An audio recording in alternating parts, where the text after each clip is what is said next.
Oke, assalamualaikum warahmatullahi wabarakatuh. Bertemu lagi dengan Kobayoga Channel and to Vlog. Dan hari ini ada yang spesial di depan KB ya.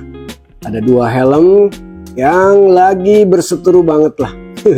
Alias lagi rame dibanding-bandingin ya. Kebetulan KB unitnya ada, yaitu yang sebelah kanan atau sebelah kiri dari layar LED itu. Ini adalah NHK Mark I. Oke, sementara sebelah kiri KB atau sebelah kanan layar ini adalah KYT Striker. Dua-duanya merupakan helm lokal dengan harga under 1 juta. Tepatnya si Mark I itu seharga 850.000. Oke, sementara si KYT Striker ini atau KYT Striker ini harganya pada saat rilis itu 730.000. Saat itu rilis di IMHAX. Oke, itu loh ajang otomotif helm, aparel, dan aksesoris ya. Oke, jadi dia perdana rilis di sana seharga 730. Sementara pada saat di IMHAX ini dua-duanya KB beli di IMHAX ya. Ini dibelinya harganya 850. So, yang akan dibandingin untuk kali ini adalah kita akan bahas eksterior aja. Oke, penampakan dan kualitas eksterior. Jadi kayak kalau bahan sih KB yakin 11-12 lah ya. Oke.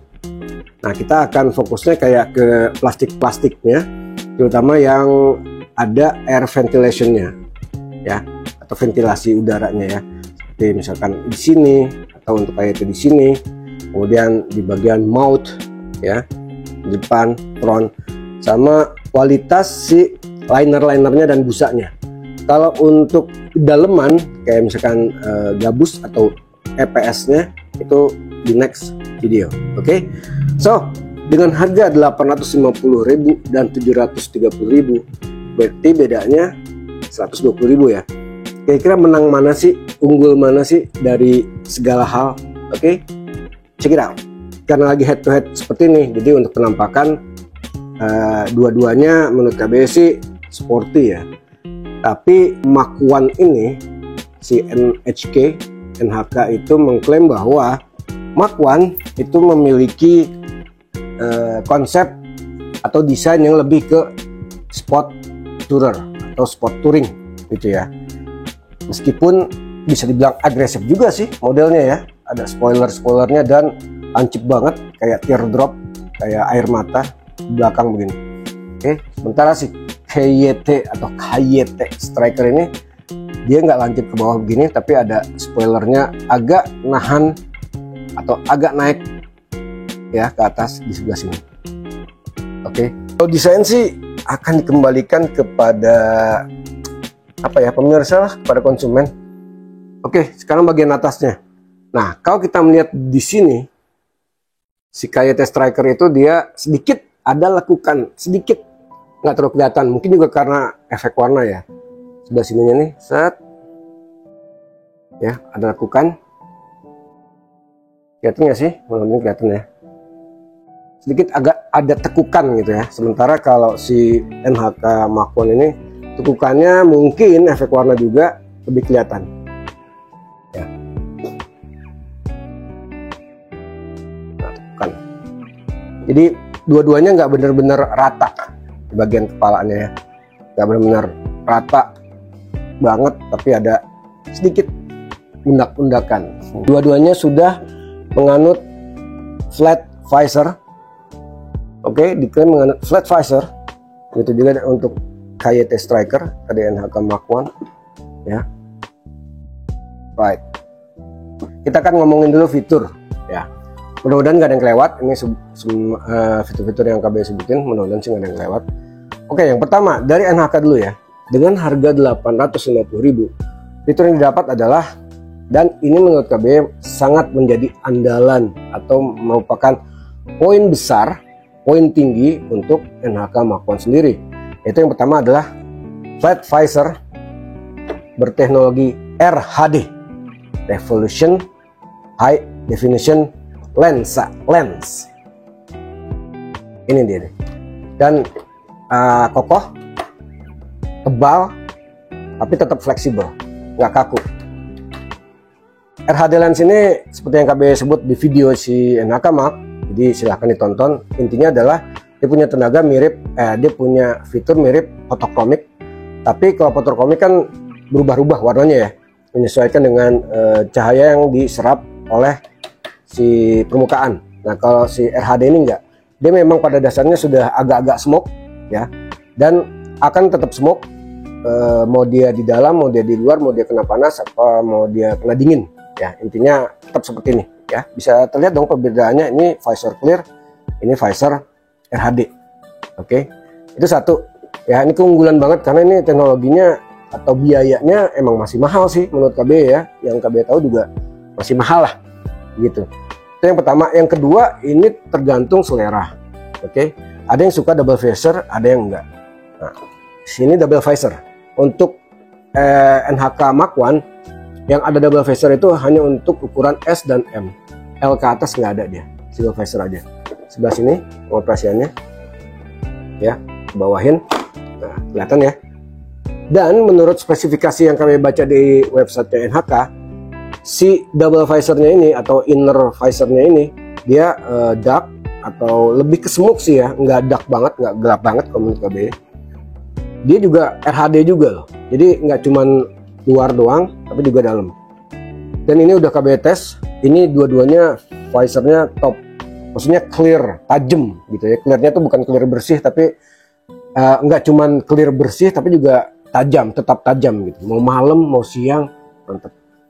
Dan si double visornya pas dites di malam memang gelap ya, gelap tapi tetap terang. Nah itu kelebihan dari RHD Lens Study Lights begitu. Kalau siang wah adem, nggak harus pakai double visor aja adem, mantep kan. Oke, selain visor andalan yang tadi ya, si luar dan dalam, inner dan out, dia juga dapat namanya nose protection atau breath protection atau protektor. Jadi yang membuat si udara dari hidung atau dari mulut dia nggak akan langsung kena ke visor, tapi udaranya ke bawah. Jadi tujuannya apa? Meminimalisasi atau meminimalisir pengembunan pada visor. Oke.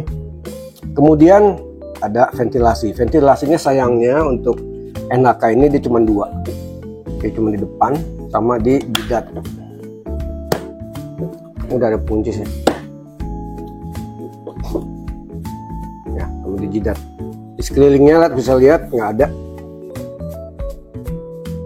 Tidak ada tambahan air ventilation. Kunci yang namanya microlock atau model microlock seperti ini.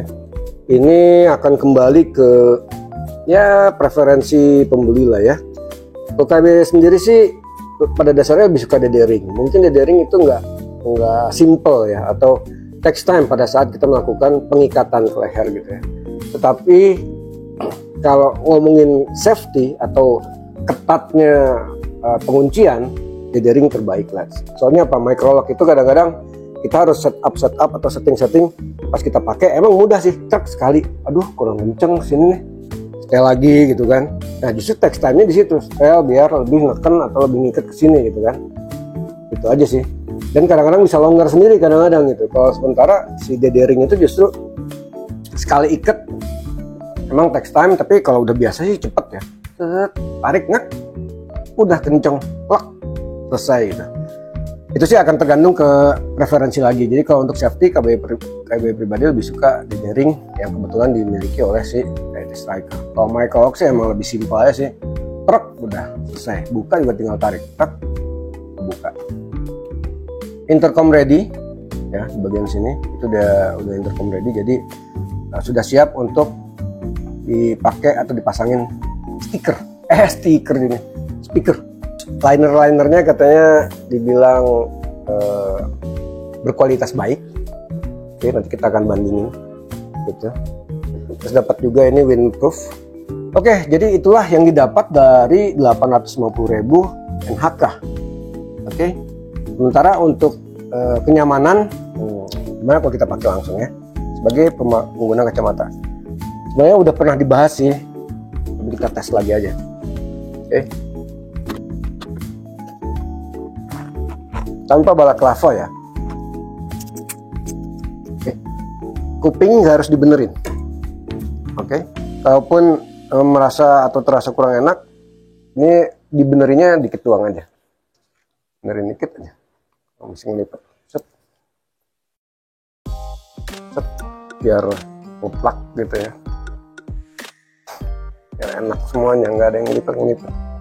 Cuman pada dasarnya sekali pakai, kalau nggak harus dibenerin udah cukup enak. Untuk kenyamanan di dahi, pipi, pelipis sama-sama nyaman lah makanya itu striker ya. Oke. Tapi jarak di jidat sini masih sedikit lebih banyak daripada itu striker. Ini ukurannya sama ya, sama-sama S. Dan memang sedikit terasa lebih longgar ukuran S-nya si NHK ini. Kemudian kemudahan menggunakan kacamata. Gampang, dia karena udah ada slotnya. Nah, untuk view, karena dia sport tourer, ini kalau kita bawa nunduk begini nih, misalkan kita bawanya motor-motor nunduk ya, R15, CBR 250R, GSX dan sejenisnya. Kalau kita nunduk begini, nah ini si bagian sini tuh ngalangin, ya. Kita nunduk begini tuh jadi mata kita itu justru ngelihatnya busa yang dia ada di sini, yang di atas jidat. Jadi kurang pas kalau make motor jenis-jenis fairing lights, ya. Yang nunduk-nunduk itu dia kurang pas. Nah ini juga membuktikan bahwa klaim dari NHK bahwa si Mach 1 ini merupakan helm jenis sport tourer itu terbukti karena dia view-nya itu dia lebih ke bawah lebarnya. Oke, wide-nya itu emang lebih ke bawah. Jadi kalau kita riding ini tuh panel dashboard itu kelihatan jelas. Kadang-kadang sampai tangki kalau pakai yang ada tangkinya ya. Kalau misalkan kayak pakai X-Max dia di bawah setang kelihatan sedikit. Jadi memang fokusnya ke bawah. Kayak inilah, misalkan Nolan N63, N64 gitu ya. Ini kan memang si kacanya itu kan ke bawah lebar sampai sini gitu ya malah ya. Dan memang view-nya emang tujuannya buat ke bawah. Gitu. Jadi klaimnya udah bener. Jadi kalau untuk motor-motor tegak ini cocok banget. Kalau untuk motor-motor fairing menurut kami kurang. Karena pas kita nunduk gini sebelah sini kelihatan. Jadi wide-nya itu atau vision-nya itu emang lebih ke bawah. Itu untuk NHK Mach 1. Ini nggak ada yang kelewat ya, mudah-mudahan. Kita beralih ke si KYT Striker atau KYT Striker. Mohon maaf, kamu minggir dulu sebentar ya. KYT Striker harganya 730 dan fitur-fitur yang didapat adalah kita lihat dulu air ventilation, ventilasi udara. Dia ada satu di mulut, oke, dua di jidat, oke, dan tiga di pelipis. Kalau mau dihitung 4 bisa, jadi 1, 2, 3 dan 4. Tidak ada lagi.